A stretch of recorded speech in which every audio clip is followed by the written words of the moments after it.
السلام عليكم ورحمة الله تعالى وبركاته، والصلاة والسلام على سيدنا محمد وعلى آله وصحبه أجمعين ومن تبعهم بإحسان إلى يوم الدين. خوتي خواتاتي، غنقدم لكم هذه الوصفة اللي جربتها وعاود جربتها، مفيدة بزاف خصوصا في هذا البرد، هذا الالتهاب الحنجرة، ألم اللوزتين، في هذا الرواح اللي غريب اللي كيجينا، لا للاطفال الصغار ولا الكبار.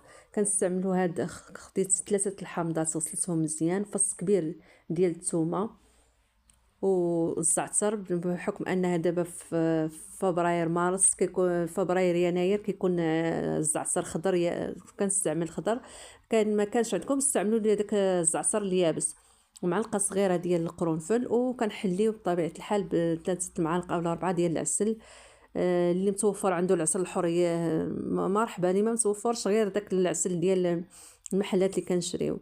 وكنقطع هاد الحامض هذا، كنقطعو مزيان، والثومه كذلك، وكنقطع اوراق ديال الزعتر، وكنحطوهم في قرعه معقمه، وكنحطو مره الحامض مره قرنفل، كنخلطو بيناتهم باش العصير يكون متجانس، وترخيو جميع المواد، كيرخيو المواد الفيتامينات اللي صحيه لينا.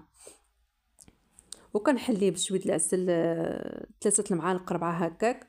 زدت هنايا، زدت مع بغيت نستعملو في نفس النهار، زدت حامضه وحده معصره، وكنخلطو هذا الخليط هذا. خوتي خواتاتي، من الدعم ديال هاد القناه ديالي والاشتراك، واللي ما مشاركش واللي مشارك يزيد يفعل البارطاج وزر الجرس باش توصلكم كل جديد. وهنا هانتما كتلاحظوا ان العصير يعطى العصير ديك الساعات، غير هو ما غيكونش كونسونطري بالثومه وهذا، ولكن استعملته من هذاك النهار الاخر، النهار الثاني كيكون عاطي الفعاليه مزيان.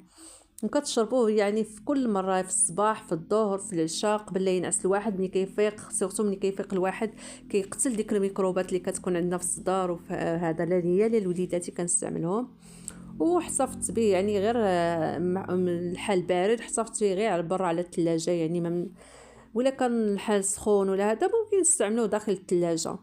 انا هنا كاع ما استعملته خارج، حطيته غير على برا الثلاجه مده اسبوع، ما خسر، ما هو حتى شي حاجه. وبالصحه والراحه وبالشفاء العاجل لكل مسلم ومسلمه. وشكرا اخواني اخواتي.